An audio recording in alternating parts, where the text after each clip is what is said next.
एक छोटे से कस्बे सोनपुर में धनवंती नाम की एक गरीब बुजुर्ग औरत अपने इकलौते बेटे राघव के साथ रहती थी। राघव एक मेहनती किसान था। वह हर सुबह उठकर खेतों में चला जाता। राघव की शादी की उम्र तो कब की निकल चुकी थी, लेकिन बार बार रिश्ते टूटने से उसका दिल पूरी तरह टूट चुका था। इन टूटे हुए रिश्तों ने राघव के मन पर गहरा घाव छोड़ दिया था। उसने मन ही मन तय कर लिया था कि वह अब शादी नहीं करेगा, पर उसकी माँ धनवंती को हमेशा उसकी शादी की चिंता लगी रहती थी। सुबह का समय था। कस्बे में हल्की हल्की धूप फैल रही थी।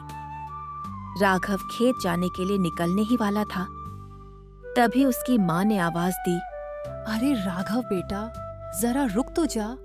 ऐसे खाली पेट खेत चला जाएगा? सुबह से शाम हो जाती है। पहले थोड़ा नाश्ता कर ले, फिर जाना। माँ की बात मान ले बेटा। जब तुम इतने प्यार से कहती हो तो खा ही लेता हूँ। वैसे भी तुम्हारे हाथ का खाना खाए बिना काम में मन नहीं लगता। राघव जैसे ही नाश्ता करने बैठा, तभी दरवाजे पर खटखट की आवाज आई। तू खा बेटा, मैं देखती हूँ, कहकर धनवंती ने दरवाजा खोला। सामने कस्बे की एक औरत खड़ी थी। प्रणाम धनवंती जी, मेरे बेटे अजय की शादी है 22 तारीख को। आपको और आपके परिवार को सादर आमंत्रण देने आई हूँ।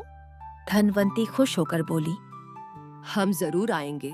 भगवान तुम्हारे बेटे बहू की जोड़ी सलामत रखे। वह औरत राघव की ओर देखकर चालाकी से मुस्कुराई और बोली, धनवंती जी, बुरा मत मानिएगा। मेरा बेटा अजय तो उम्र में आपके बेटे राघव से छोटा है, फिर भी उसकी शादी होने जा रही है। आपने अब तक राघव की शादी क्यों नहीं की? उम्र निकल गई तो फिर अच्छी लड़की भी नहीं मिलेगी। इतना कहकर वह चली गई। उसके शब्द तीर बनकर माँ बेटे दोनों के दिल में चुभ गए।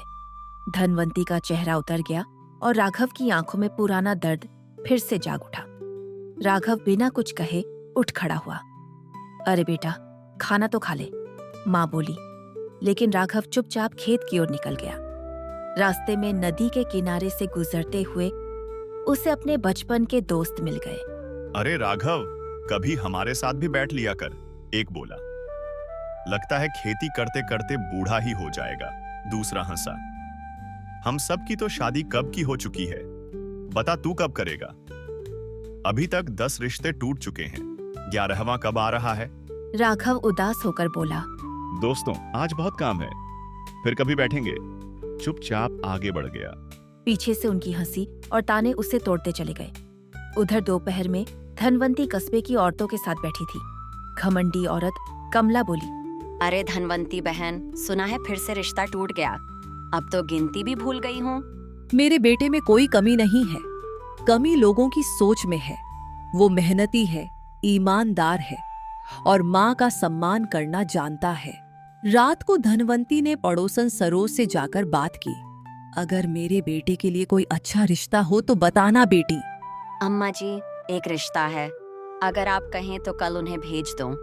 अगले दिन एक घमंडी माँ बेटी आई और राघव की गरीबी, घर और हैसियत का मजाक उड़ाकर रिश्ता तोड़कर चली गई। राघव का दिल पूरी तरह टूट गया। माँ, अब मुझे कभी शादी की बात मत करना। धनवंती खुद को दोष देने लगी। कुछ दिन बाद वह मंदिर गई। सीढ़ियों पर बैठकर फूट फूट कर रोने लगी। तभी मंदिर में एक सादगी भरी लड़की आई, अनन्या। उसने धीरे से कहा, अम्मा जी, मुझे रहने के लिए कोई छोटा सा घर चाहिए, क्या आप बता सकती हैं? धनवंती की आंखों में चमक आ गई। बेटी, किराए का नहीं, मैं तुझे अपना घर देना चाहती हूं।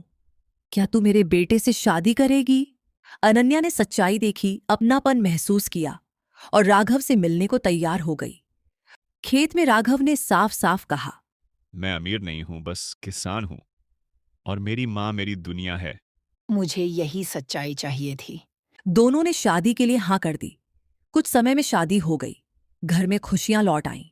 अनन्या ने बहू बनकर घर संभाल लिया। फसल पहली बार इतनी अच्छी हुई। धनवंती बोली, बेटी, तू सच में लक्ष्मी बनकर आई है। अनन्या ने कहा, कभी कभी भगवान हमें तोड़ते हैं ताकि सही इंसान से सही वक्त पर मिला सकें। जब भगवान कुछ देता है तो सिर्फ रिश्ता नहीं, पूरी जिंदगी संवार देता है।